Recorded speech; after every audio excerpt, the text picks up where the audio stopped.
De vuelta a tu programa, Hablemos de tu dolor. Hoy hablando sobre los ataques isquémicos cerebrales versus los ataques hemorrágicos cerebrales. Estuvimos hablando de que muchas de las causas son los problemas neuroemocionales del diario vivir, y hay otros problemas como son los problemas alimenticios, la mala alimentación, la falta de hacer ejercicios, los problemas de estar tomando excesos de medicamentos, porque lamentablemente muchos pacientes que llegan a nuestra oficina llegan con montones de medicamentos y cuando uno le pregunta cuál de todos usted se los toma, pues yo me los tomo todos. Y eso es incorrecto, eso es tratar de controlar o tratar alguna esquina del problema real y su raíz.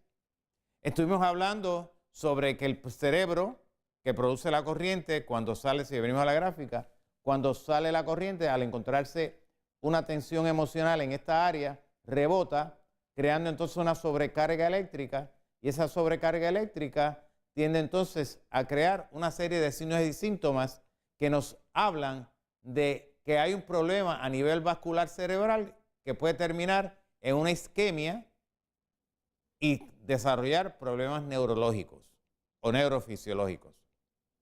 Lamentablemente, la falta del pleno y puro conocimiento de este tipo de patología es lo que ha creado que muchos pacientes lleguen ya a una sala de emergencia, pero tarde.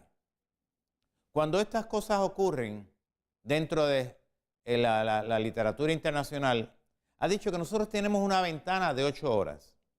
¿Qué es una ventana de 8 horas? Cuando ocurre un estado isquémico, la primera hora es extremadamente importante. ¿Por qué?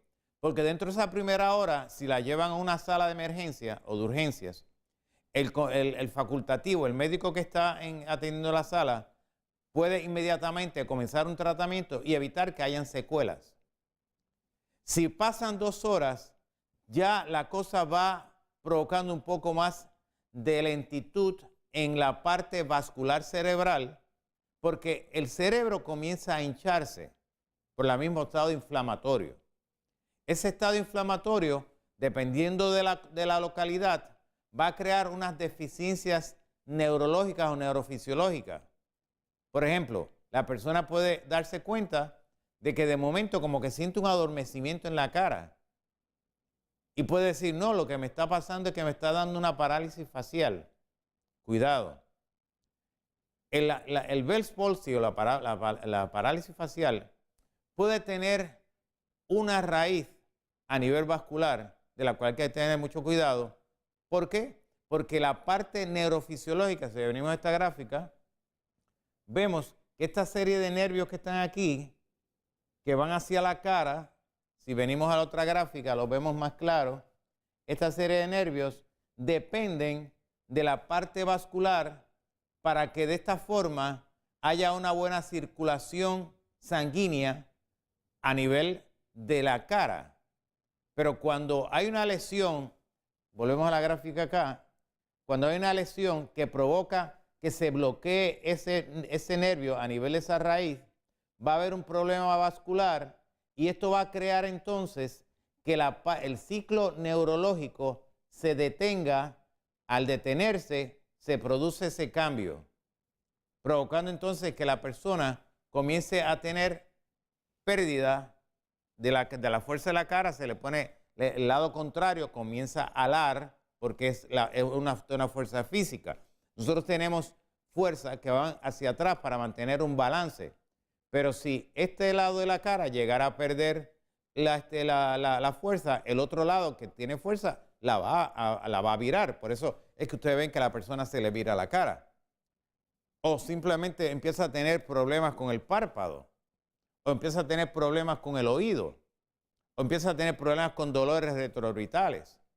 Pero ¿qué sucede cuando ese estado isquémico, que volvemos a decir, como dije al principio, es un estado donde la sangre tiende a crear un poquito de coágulo y eso se detiene por algún problema de estrechez, porque haya un depósito de colesterol, y entonces esa estrechez tiende a crear que al no pasar la sangre correctamente, porque se crea una pequeña obstrucción, hágase de cuenta que estamos hablando de un tubo de agua donde hay unos depósitos en ese tubo de agua y cuando el tubo se supone que esté dando 10 galones por minuto, empieza a dar 5, pues usted empieza, lo primero que te hace es que trata de limpiar el tubo para que haya fluidez.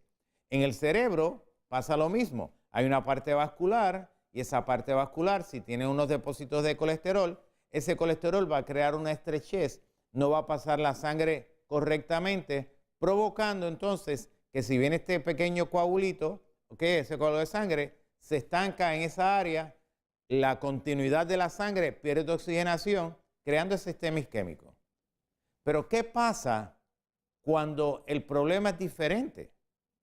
¿Qué pasa cuando el problema es un derrame cerebral? Ya la cosa es diferente. ¿Por qué? Porque en la isquemia lo que se provoca es una trombosis, pero en el derrame hay una embolia, que son dos cosas completamente diferentes, que puede venir de cualquier parte del cuerpo, especialmente en pacientes que tienen problemas de arritmias cardíacas. Y eso lo vamos a estar viendo en unas proyecciones que vamos a presentar ahorita. Presenta unas arritmias cardíacas, especialmente del lado izquierdo del corazón, especialmente de la aurícula. Cuando hay una arritmia, esa arritmia crea un pequeño coágulo que pasa al ventrículo, del ventrículo va por la aorta. Tenemos unas arterias, que son las carótidas, ¿ok? Esas carótidas llevan al cerebro. Una de ellas puede pasar un coágulo, ese coágulo se va arriba, se deposita, como es más grande que el paso que hay en esa tubería, para que me puedan entender, de sangre, se rompe. Y cuando se rompe, crea un sangrado intracraneal, provocando entonces que la persona, ese cerebro, comience a acumular sangre, porque el cerebro está cubierto con una telilla, con la meninge, y el cerebro flota, ¿okay? Para que me pueda entender, flota, pero entonces empieza a acumular sangre, esa sangre comienza a crear presión. Hágase de cuenta que usted coge una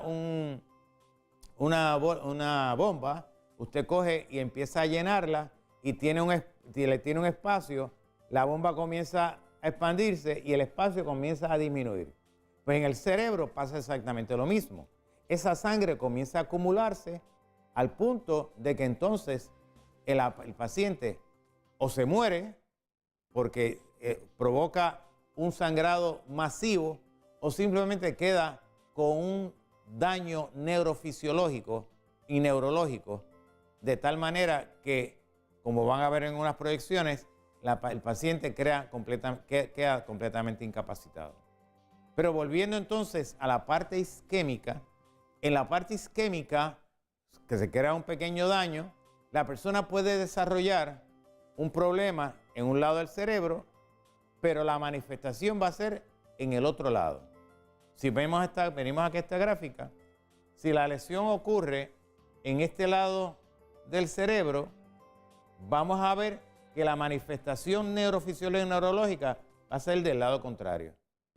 Pero vamos a una pausa y regresamos con este interesante tema.